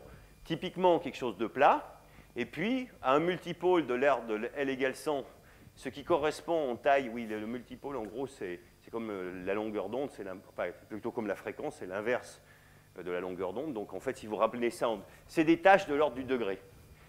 Donc, vous avez, en fonction du multipôle, ou si vous préférez, en fonction de la taille angulaire des différentes vagues, quelle doit être la hauteur moyenne des vagues. C'est la valeur moyenne, c'est parce que des vagues, il y en a des positives, il y en a des négatives, donc ce que vous prenez, c'est la valeur moyenne, en fait, la valeur moyenne du carré, pour être précis, ce qui est marqué là, le spectre de puissance. Et donc, la théorie nous dit, ben voilà, on attend à ce qu'il y ait des vagues issues de différentes origines, bon, ça, je ne veux pas rentrer dans le détail, avec différentes bosses, etc. Et donc, ça, c'est les prédictions qui existent depuis assez longtemps et qui, évidemment, se sont considérablement affinées au cours des années. Alors, la mesure de Kobe dans ces unités-là, c'est-à-dire dans cette fois non plus la carte, mais cette fois l'analyse de la carte, ça correspond à ça. Ce sont les points rouges. Voilà, Kobe a mesuré cette partie du spectre des fluctuations primordiales. Oui, question de sémantique, on appelle cette courbe le spectre de ces fluctuations. Le spectre, ça veut dire quelle est l'amplitude caractéristique, la hauteur caractéristique des vagues de différentes longueurs. Donc c'est ça qu'on appelle le spectre. Et par ailleurs, d'un point de vue technique, si on a un champ gaussien, ce qui est supposé, enfin, c'est qui est une bonne supposition plus exactement, alors c'est tout ce qu'il y a à savoir pour un champ gaussien. Ça résume toute l'information mathématique qu'il peut y avoir à extraire. Donc c'est une bonne manière compacte, en une seule courbe, à peu près, vous avez tout décrit. Donc c'est toute l'information qu'il y a. Bon. Alors, ben voilà ce qu'a mesuré Kobe. Et puis, d'ailleurs, pour les malheureux, il y a une expérience FIRST qui a annoncé ses résultats du genre quelques semaines plus tard, et donc ils sont passés totalement inaperçus, mais qui ont mis aussi un point totalement en accord avec le précédent. Et ce que vous voyez, c'est que c'est des fluctuations de l'ordre de 30 microK carrés. Bien. Alors, si vous vous rappelez précédemment, on s'attend à ce que cette courbe, elle ait des tas d'autres caractéristiques. Et donc, bien évidemment, regardez que la partie plate, c'est un test de la théorie, c'est intéressant. Mais en fait, ça nous dit relativement peu de choses. Ça ne nous donne qu'une chose. Pour l'essentiel, c'est l'amplitude des fluctuations primordiales à tel temps. Ça nous donne très peu de choses sur les caractéristiques. Est-ce que, par exemple, il y avait de la matière sombre chaude, froide, une constante cosmologique, tout ça, on n'en sait rien du tout avec ces mesures-là. Donc c'est pour ça que j'ai dit, bon ben voilà, c'était terra incognita, il y avait peut-être de l'information, mais on ne l'avait pas. Alors, pour vous donner une idée de ce après quoi on court, c'est que Kobe, pourquoi il n'avait pas d'information à plus grand L, ou ce qui veut dire la même chose à plus petite échelle, c'est que, je veux dire, dans une expérience, elle a une certaine résolution. La résolution de Kobe, qui est la résolution pionnière, c'est 7 degrés. Donc, tout ce qui est en dessous de 7 degrés, c'est une tâche. C'est flou. Il n'a pas le moyen de séparer, de résoudre tout petit détail plus petit. Alors, c'est pour ça que, pour vous donner une idée de comment un objet familier ressemble à la résolution de Kobe, ben voilà.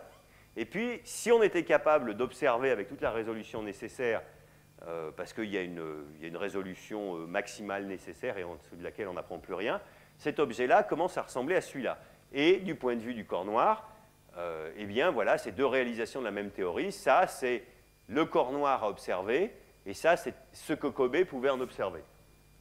Par ailleurs, Kobe, en plus de ça, avec un signal sur bruit de l'ordre de 1, donc en plus, on voyait autant de bruit que de caractéristiques primordiales. Mais bon, ça, c'est un détail.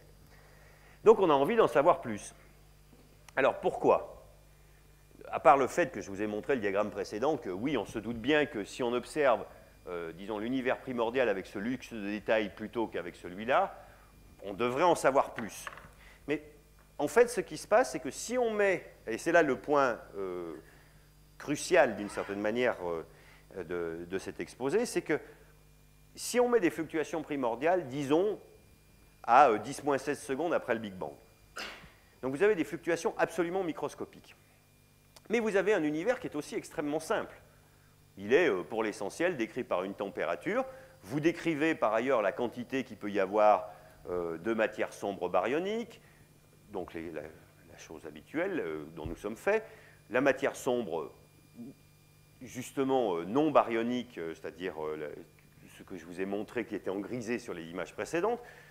Vous précisez le taux d'expansion de l'univers, vous précisez la constante cosmologique, vous précisez tout ça, et puis vous tournez la manivelle et vous dites bah, à quoi ça ressemble à t égale 200 000 ans au moment où cette empreinte est fabriquée. À quoi ressemble le spectre? Et le point crucial, c'est qu'on n'est pas du tout dans le cas de l'astronomie habituelle où on doit inférer des choses sur l'univers à partir de ces objets monstrueusement compliqués que sont les galaxies, avec toute une évolution non linéaire, dissipative, radiative, enfin, toute une chose absolument monstrueuse, et on essaye de remonter la chaîne par toute une série d'inférences à ce qui est la vérité sous-jacente.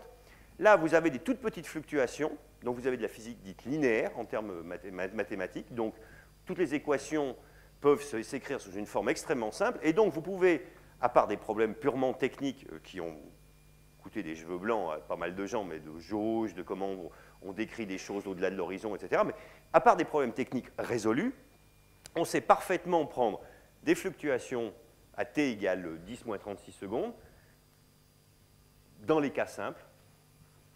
Il y a quand même quelques petits cas où j'ai moi-même passé quelques années où ce n'est pas tout à fait aussi simple, mais on sait prendre ça, le propager jusqu'à t égale 200 000 ans, et voir très exactement comment cette courbe-là change selon que on change un peu plus l'abondance baryonique, qu'on met par exemple une densité totale qui change un peu, etc. Donc tout ça, on analyse la physique, on voit comment les différents effets jouent, et tout ça se traduit par globalement une courbe de spectre de puissance qui est différente. Et donc vous voyez bien que vous avez un outil absolument extraordinaire. Vous pouvez, si vous êtes capable, encore une fois, de mesurer ce spectre de puissance primordial, à ce moment-là, vous pouvez directement inférer des choses sur les paramètres cosmologiques qui sont les grands paramètres cosmologiques décrivant notre univers, ainsi, et de manière intimement mêlée, que sur les fluctuations primordiales. Donc c'est un peu le Holy Grail, enfin le Saint Graal, pardon, du domaine, et a priori, en ayant enlevé toute une couche de choses très compliquées dans l'analyse, puisque là, on parle de choses finalement très bien comprises, on est en train de parler d'un plasma à des températures pas déraisonnables, avec des lois de la physique qui sont des lois de la physique habituelles. Donc, a priori, on sait calculer avec beaucoup de sûreté. Je passe. Donc, bien évidemment, cette saga a continué. Et donc, voilà, quelques temps après, l'équipe de Saskatoon, après 3 ans de mesures, a cartographié ce petit bout plus en détail de la carte Kobe, a fabriqué cette carte-là avec un rapport signal sur bruit un peu meilleur. Une autre équipe, de l'équipe qui s'appelle Python, a pris ce bout-là. Alors ça, c'est la même carte de précédemment de Kobe, mais vue par les calottes polaires. Donc cette fois, disons, le plan galactique est là. Et ce que vous voyez, c'est les deux calottes. Bon, c'est une autre représentation de la sphère. Et donc, ils ont cartographié avec un peu plus de détails ce petit bout. De même, par des manips interférométriques, des Anglais ont fait la cartographie de ce petit coin-là autour d'un objet qui doit être familier à certains d'entre vous. Et donc, fin 96, la situation était la suivante. Après pas mal d'analyses, les résultats de Kobe, et puis à l'endroit où on s'attend à avoir une bosse qui va avoir une certaine importance, puis des oscillations, qui sont celles que je vous ai montrées dans la théorie, eh bien on tombe sur cette chose-là. Bon, où on peut dire oui, c'est probablement un peu plus haut. Et ça, c'est beaucoup d'efforts de beaucoup de gens très malins. Hein. C'est-à-dire, on peut en rigoler, mais il y a beaucoup de technologies et beaucoup d'astuces pour arriver là. Fin 99, l'histoire continue, donc il y a de plus en plus d'équipes qui travaillent dessus, il y a de plus en plus de gens qui font des analyses. Ce que vous pouvez constater simplement, ça a l'air différent, mais je suis passé d'une échelle log à une échelle linéaire, donc c'est pour ça que j'ai changé la manière dont cette échelle-là, et donc ça représente, cette fois on attend une bosse là. Kobe, tous les points Kobe, ils sont là. Je veux dire, ils sont qu'à cette échelle-là. Et donc, on attend une bosse et puis des oscillations. Alors, bon, on peut dire que là, on commençait à avoir un peu une bosse, mais je vous ai dit aussi qu'il y avait beaucoup d'informations dans le détail de ce spectre, et notamment où se trouve la position de ce premier pic. Je vais essayer de vous l'expliquer. Quelle est sa hauteur, etc. Donc là, on ne peut pas être très quantitatif. On peut dire, oui, ça commence à ressembler à la théorie, mais au-delà de ça, on ne peut pas faire beaucoup plus. Alors la situation a changé, comme vous l'avez probablement entendu dans la presse, avec l'avènement de la manip dite boomerang, qui a volé au pôle sud, le point nouveau, c'est que cette manip utilisait une nouvelle technologie qui s'appelle des bolomètres, toiles d'araignée, qui sont en gros, ben voilà, ça ressemble à ça un détecteur. Les détecteurs les plus sensibles que l'homme sait construire aujourd'hui dans cette gamme, c'est en gros une toile d'araignée en carveur de silicium ou quelque chose comme ça, sur lequel on met un tout petit thermomètre ici. Ça doit faire 2 mm. Et ce qu'on fait, c'est que quand un photon arrive là-dessus, sa longueur d'onde est telle que ça a l'air opaque pour le photon. Donc il dépose toute son énergie le long de ce réseau, énergie qui produit une élévation de température qui est repérée par ce thermomètre. Et à partir d'une calibration, on peut dire « Ah, voilà, je viens de recevoir un photon avec telle énergie. » D'accord ? Ce sont des détecteurs phénoménalement sensibles. Ils ont juste un petit coût technologique, c'est que d'abord, il a fallu développer ces machins-là en toile d'araignée, et puis pour qu'ils fonctionnent, il faut qu'ils soient proches du zéro absolu. En gros, ils fonctionnent bien à 200 millK, encore mieux à 100 millikelvin, donc 0,1 degré Kelvin, quoi. C'est assez proche du zéro absolu. Alors pendant longtemps, les bolomètres, on savait qu'ils étaient des bêtes très sensibles, mais ils avaient des tas de problèmes de microphonique, etc. Et l'avancée spectaculaire, ça a été justement l'équipe de Paul Richards, puis ses ex-étudiants en commande roulante, qui ont fait la manip boomerang, qui a été de développer cette technologie-là. Donc en fait, c'est un développement technologique qui a permis de faire la différence. Et à partir de là, ils ont eu par ailleurs un vol parfait. Ils ont fait 12 jours autour du pôle avec leur ballon. Et voilà, ils ont fabriqué cette carte-là. Alors là, tout d'un coup, je ne sais pas si vous vous souvenez, on voyait des tout petits bouts précédemment et on voyait 3-4 taches. Là, tout d'un coup, vous avez un grand bout et puis vous voyez plein de taches. Typiquement, ça fait de l'ordre de 1 degré. Et donc, tout d'un coup, notre connaissance, enfin, la cartographie des fluctuations primordiales a fait un bond de géant. Et donc, d'un coup d'un seul, voilà le spectre sorti par Boomerang. Alors quand même, je ne résiste pas au plaisir de vous rappeler la situation pré-Boomerang, quand même de toutes les manips précédentes. Voilà, ça c'était quand même l'ensemble de l'effort de l'humanité, entre guillemets, pour caractériser les fluctuations primordiales jusqu'en 96. Et puis il y a une manip, pouf, une seule. C'est les points rouges, évidemment, le reste, le bleu, c'est un modèle pour guider les yeux, donc c'est totalement irrelevant, non pertinent. Mais tout d'un coup, cette manip a sorti voilà, ce spectre-là. Et là, on peut dire, oui, là, il y a une bosse, il n'y a pas de doute, elle est là, et on peut dire, on sait qu'elle est à une échelle de 1 degré, assez précisément. Enfin bon, là, on peut commencer à faire de la physique quantitative. Alors, très peu de temps après, l'équipe du patron, de l'ex-patron d'Andrew Lange, a annoncé les résultats de Maxima dans les semaines qui ont suivi, qui utilisent eux aussi des bonomètres, dont voici le plan focal, qui ont fait une autre carte, que voici, qui est à une plus petite échelle, mais avec des pixels beaucoup plus petits, donc qui révèle d'autres choses, et qui est aussi phénoménalement belle. Imaginez, là, c'est une carte, là c'est vraiment une photo de l'univers primordial que vous êtes en train de regarder. Enfin, une photo traitée, etc., mais c'est directement t égale 100 000 ans que vous êtes en train de regarder. C'est quand même phénoménal. Alors, cette fois, alors évidemment, bon, il faut revenir à détail. Et finalement, cette manip a, pour l'essentiel, bien corroboré les résultats de la première équipe.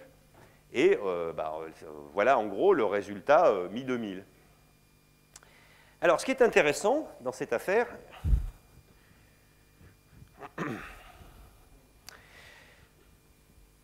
je vais sauter quelques transparents.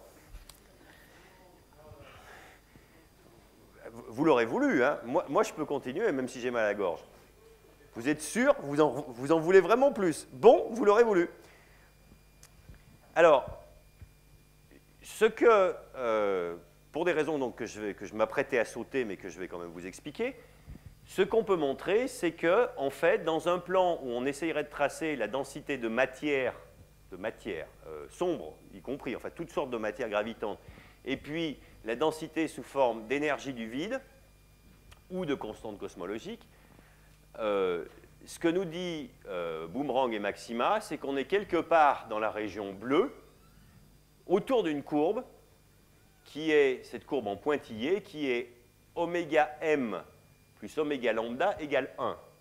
Alors, oméga m plus oméga lambda égale 1, ça veut dire oméga total, la densité totale d'énergie, étant très proche de 1 qui est la valeur, dans les unités dont je vous avais parlé, qui est celle qui assure une géométrie spatialement plate à l'univers. Alors là, c'est un peu phénoménal quand même. C'est-à-dire que par ces moyens un peu indirects, finalement, on est capable de dire, oui, il y a, voilà la quantité totale d'énergie qu'il y a, et à travers la relativité générale, ça nous dit quelle est la géométrie spatiale. Ça ne veut pas dire que l'univers, qu'on n'est pas avec un ton courbe, etc., mais que la géométrie spatiale est plate, c'est-à-dire vous prenez un certain temps, la somme des angles d'un triangle, ça fait 180 degrés, enfin bon, tout ce qu'on apprend à l'école, quoi. Alors, la raison fondamentale sous-jacente,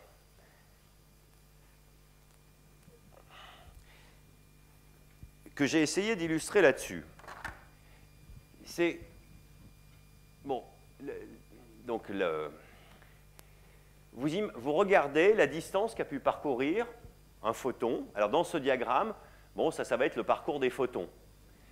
On regarde la distance que, par exemple, depuis le Big Bang, un photon a pu parcourir. Alors dans ce diagramme-là, vu la manière dont les échelles ont été comprimées, etc., c'est un parcours légèrement courbe. Et bon, ben voilà, il va faire cette distance-là. Et puis le point qui vient le plus loin, le point qui a pu être le morceau d'univers qui est capable de se parler, c'est tous ceux, à ce temps-là, qui ont pu, tous ces points-là, à un moment donné, sont observables, entre guillemets, par ce point-là. Dit autrement, ce point-là, il reçoit des photons de toute cette région-là. D'accord? Donc ça, d'une certaine manière, c'est l'horizon de ce point-là. C'est-à-dire, il a pu recevoir de l'information, des photons, depuis le Big Bang, de tout ce bout-là. D'accord? Donc ça veut bien dire que ce point-là n'a pu recevoir aucune information de ce coin-là de l'univers. C'est impossible, puisque il n'a pu, ça, c'est les deux limites extrêmes de ce qu'a pu recevoir ce point en émission. Alors, si maintenant je prends une région proche, voilà les deux régions qui sont... ces deux régions-là n'ont jamais pu se parler, puisqu'en fait, il n'y a que ce point qui est en commun. Si je la mets un tout petit peu plus loin, vous voyez que ce point-là peut tirer de l'information, reçu de l'information, si vous voulez, que d'un coin d'univers qui est là. Donc s'il est un tout petit peu plus le long de ces deux morceaux d'univers qui ne se sont a priori jamais parlé. D'accord? Et la question qu'on se pose, c'est, bah, finalement, ces deux points, je les observe sous quel angle aujourd'hui? Alors, c'est a priori une assez bonne question. La réponse est de l'ordre du degré. Alors, qu'est-ce que je viens de vous dire? Je viens de vous dire que quand je regarde dans le ciel deux points qui sont séparés de l'ordre de 1 degré, donc c'est ce que c'est. Ces deux points-là, tels qu'ils étaient au moment de la surface de dernière diffusion, c'est-à-dire au moment où l'univers était transparent, c'est les deux distances les plus grandes où il y a pu y avoir un échange d'informations par quelque moyen que ce soit depuis le Big Bang. Toute distance très légèrement supérieure à 1 degré, ce sont des régions qui ont toujours été causalement disconnectées, puisqu'il n'y a... Si je les sépare encore un peu plus, non, je vais faire dans le sens inverse. Si je les rapproche un peu plus, on voit bien qu'il y a une petite région en commun. Donc là, je veux dire, il y a un petit bout d'information qui a pu aller vers un des points que j'observe et vers un autre. Hein, si se recouvrait un peu. Dès que je les sépare encore un peu plus, là, c'est deux morceaux qui ne se sont jamais parlé dans toute l'histoire de l'univers au moment où je les prends en photo. D'accord? Donc, ce que ça veut dire, c'est que ça, c'est en gros l'horizon. Alors, l'horizon, vite dit, à part des constantes numériques, c'est CT. C'est T au moment où je prends la photo, donc T recombinaison ou moment de dernière diffusion, c'est vitesse de la lumière. Ça me dit, voilà, depuis le Big Bang, hein, entre 0 et T devient transparent, la lumière a pu parcourir, vite dit, CT. En fait, 3,5 de CT, enfin bon, mais ça c'est un parcouru, CT. Donc ce que je sais, c'est que je sais très exactement que une échelle caractéristique très précise, qui est l'échelle de l'horizon causal à cette époque-là, vaut une certaine distance en kilomètres ou en mégaparsecs. C'est pour le moment tout ce que j'ai fait. Maintenant, il faut se poser la question. Je vous ai dit, il y avait ce fluide, on a mis des fluctuations primordiales, disons à t égale 10 moins 36 secondes. C'est un fluide, donc quand on appuie dessus, il peut par exemple osciller, mais il ne peut pas osciller à des échelles plus grandes que l'horizon. Ça, c'est pas possible. S'ils ne sont pas causalement connectés, ce n'est pas possible de faire une onde entre des morceaux qui ne se sont jamais parlé dans l'histoire de l'univers. Donc la première compression qui peut se produire, le premier phénomène d'effondrement, entre guillemets, d'une surdensité, c'est en gros aux échelles juste un peu plus petites que CT. Alors, c'est un peu compliqué ce que je suis en train de vous dire, mais vous imaginez, vous mettez des petites fluctuations, d'accord? Vous mettez des fluctuations à des échelles plus grandes que la distance que la lumière a pu parcourir depuis le Big Bang. Ça, c'est des fluctuations qui sont gelées, de fait. Elles ne peuvent pas bouger. C'est-à-dire la lumière n'a même pas eu le temps de parcourir une fraction substantielle de la vague. Donc, elle n'a pas pu, je veux dire, si vous voulez faire évoluer cet objet, il faut le faire déplacer sur une distance qui est... il va falloir que vous imaginiez des processus supraluminiques, entre guillemets, ce qui n'est pas possible. Donc, ce qu'on est en train de dire, c'est qu'en gros, si on a mis des fluctuations aux échelles plus grandes que l'horizon du moment, elles sont figées. En revanche, si j'ai mis des vagues aux échelles plus petites que l'horizon, dès qu'elles sont un peu plus petites que l'horizon, donc qu'elles ont eu le temps de se causer, elles commencent à s'effondrer. Donc vous imaginez bien que donc, les premières vagues, les premiers endroits où ça se condense, c'est en gros à CT. Et bien justement, la bosse dont je vous avais parlé, alors je reviens, Damned. Bon, je vous avais montré un spectre qui était plat avec une grande bosse. Vous vous souvenez, un spectre plat, bon, je peux vous le ressortir, mais plat avec une bosse et puis des oscillations. Ben là, ce que nous dit la physique, et de manière très détaillée, c'est la partie plate, c'est le spectre des fluctuations primordiales telles qu'elles ont été mises à 10 moins 36 secondes. Et puis, la bosse, elle nous indique très exactement l'échelle de CT, c'est-à-dire les premières qui ont pu se contracter et donc qui apparaissent comme des fluctuations de taille plus importante dans un sens ou dans un autre.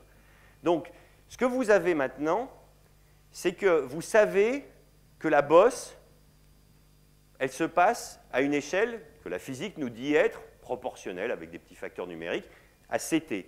Mais vous n'observez pas CT, vous observez un angle. Vous observez sur le ciel un angle. Et donc, qu'est-ce que vous avez comme situation? Vous avez une longueur, que vous connaissez par la physique, qui vous dit cette bosse-là, elle se passe à tant de kilomètres ou tant de mégaparsecs. Et puis moi, je connais la distance où je suis de cette surface de dernière diffusion. Et donc maintenant, je peux faire de la géométrie. Je peux dire, ah, mais ce triangle-là que j'ai, est-ce que cette distance-là, vue à cette distance-là, est-ce que ça fait juste le bon angle de la géométrie plate? Ou est-ce que ça fait un angle un peu plus petit ou un angle un peu plus grand?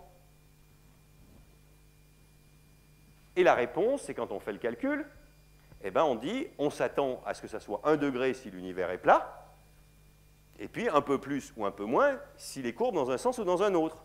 Donc vous imaginez bien que la position du pic, qui est un angle, qui est 1 degré ou un multipôle, ce qui est pareil, qui est un angle, elle vous dit très précisément sous quel angle je suis en train de mesurer, sous quel angle je suis en train de voir un mètre étalon qui est placé à une distance que je connais et qui me donne très précisément quelle est la géométrie dans laquelle l'image de mon mètre étalon s'est propagée. Dit autrement, est-ce que je suis dans un univers à géométrie spatialement plate ou pas? Et donc, c'était ça que le plot précédent vous montrait. C'est vous dire, quand on mesure à la position de ce pic et qu'on le mesure à L égale 200 ou à θ, etc., on l'a trouvé juste à l'endroit qu'il fallait pour que ça soit une géométrie plate, dit autrement dans ce diagramme-là, oméga matière plus oméga lambda, c'est-à-dire la somme de tout ce qui contribue à déterminer la géométrie, égale à 1. Alors, oui, bah je vais mais sur cette explication-là, je vais quand même la finir parce que sinon, puis c'est eux qui attends, ils en ont redemandé quand même. Hein. Moi, j'étais prêt à sauter carrément l'ensemble de ce bout-là. De manière un peu plus graphique, pour ceux qui n'ont peut-être pas saisi l'ensemble de la chose, qu'est-ce que ça veut dire?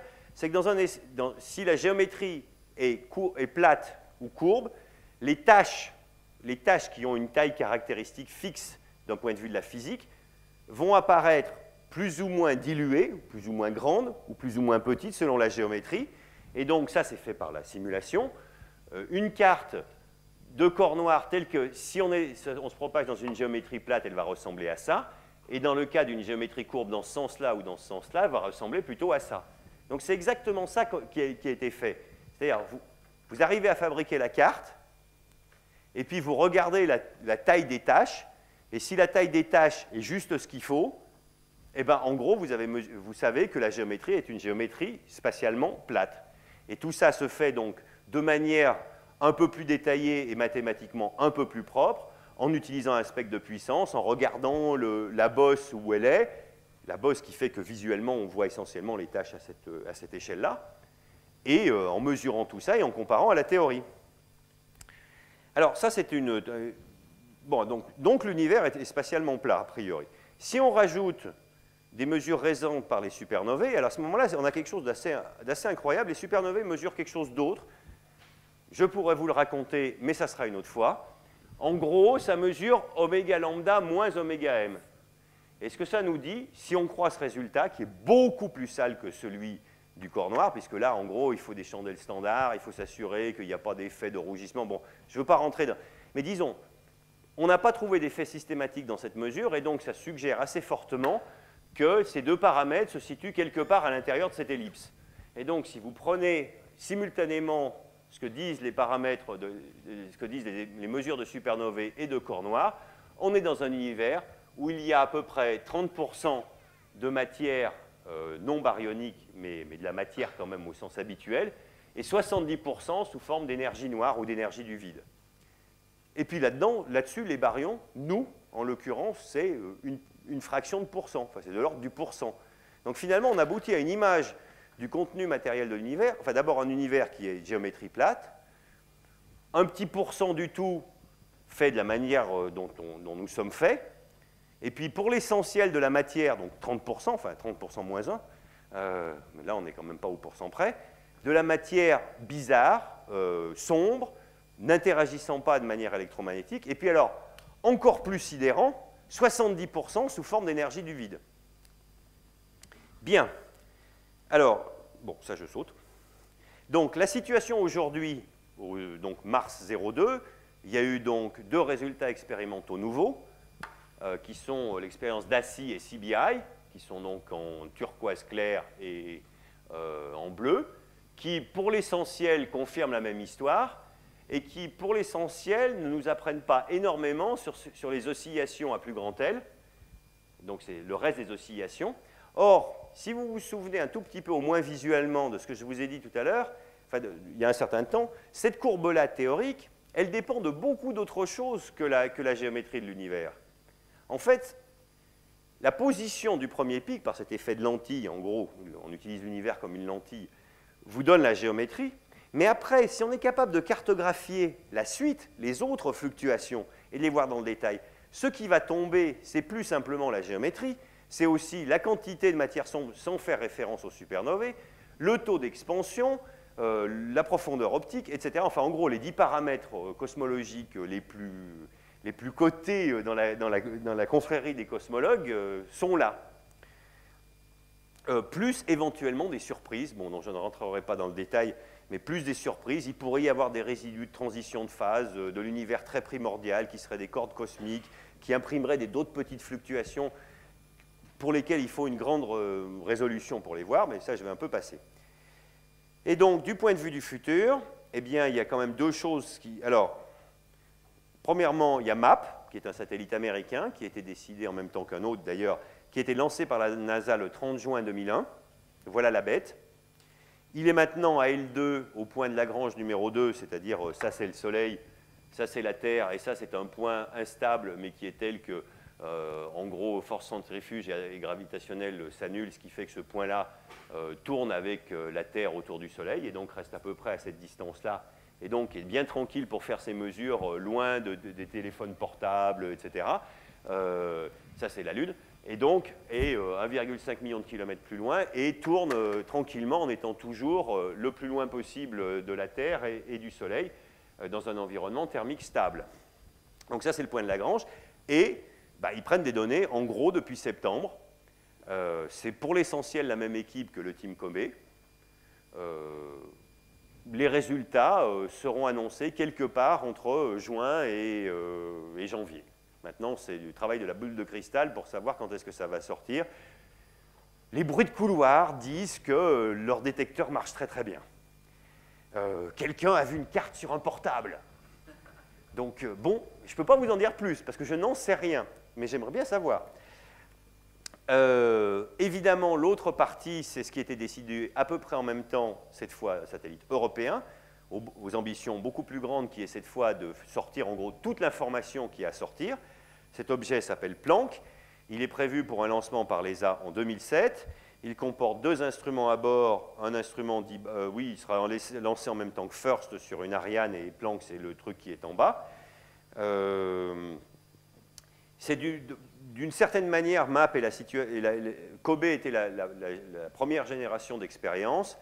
Boomerang, CBI, MAP, c'est en gros, MAP est le couronnement de la 2e génération, et Planck se propose d'être la manip de 3e génération qui nettoie le problème des fluctuations primordiales, c'est-à-dire en gros racle tout ce qui a à racler, du moins s'il y a et si ça marche, qui est donc une manip bolométrique comme Boomerang. Bon, je ne vais pas en parler beaucoup plus. Nous avons le PI chip de l'instrument qui est a priori le plus sensible, la plus haute résolution, etc. Nous construisons et nous coordonnons en France la construction de cet instrument qui s'appelle l'instrument HFI.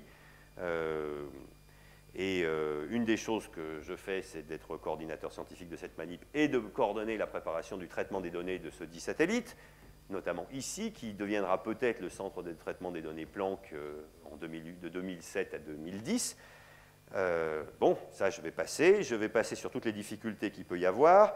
Pour vous donner une idée de ce qu'on peut espérer comme sensibilité, c'est en faisant un certain nombre de modèles sur la sensibilité des détecteurs, sur les avant-plans, sur tout ce qu'il peut y avoir.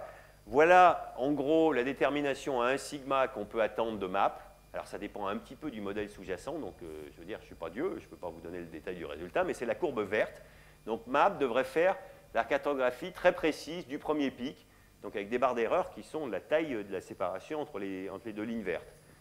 Très précisément le 2e, voire pas mal le 3e, et puis après, explosion des barres d'erreur. Et puis on pense que du sol, on pourrait peut-être continuer à faire la NIC à MAP avec des manips bolométriques, et l'instrument haute fréquence donc, que nous construisons, c'est la courbe rouge. Voilà, pour l'essentiel. Je vais vous faire remarquer que c'est une échelle logarithmique, donc aller faire ça, c'est quand même aller taper un facteur au moins 10 en sensibilité par rapport à MAP, ce qui ne vient pas gratuit et qui se fait. L'ambition de cette manip, c'est donc de spatialiser des bolomètres à 0,1 degré Kelvin, donc d'envoyer un réfrigérateur à dilution dans l'espace, ce qui ne s'est jamais fait. Vous imaginez, enfin bon, il y a quelques années, enfin, quand moi j'étais étudiant, hein, le premier frigo à dilution, c'était des monstres dans les armoires, enfin dans les labos, c'était le top du top de la techno. L'idée, c'est de fabriquer un bousin qu'on envoie à L2 et qu'on suppose qu'il marche là-bas. Bon, ça, hop, ça, je saute. Donc, en conclusion, en conclusion, donc les années 70 on a vu qu'il y avait beaucoup plus de matière que la lumière, que la matière visible. Et donc, a priori, la supposition minimale, c'était que c'était de la matière, certes invisible, mais ordinaire, baryonique, habituelle. On s'est rendu compte au cours des années 80 que ça ne pouvait pas marcher, notamment à cause des données CMB de l'époque, mais bon, ça demande un peu de physique supplémentaire.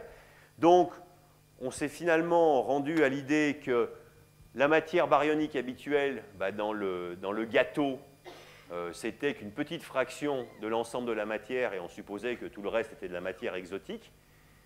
Ce que les données actuelles, donc à la fois de corps noirs qui suggèrent la platitude géométrique, et d'autre part les supernovae, mais on a aussi un ensemble d'autres indications qui font penser que c'est la bonne direction. En fait, il faut réviser cette distribution, et donc à 70%, l'univers serait fait d'énergie du vide. Et donc, maintenant, la portion congrue des baryons correspond à un petit pourcent. Et ce qu'on dira à la fin de la décennie, eh ben, il faudra revenir. Voilà.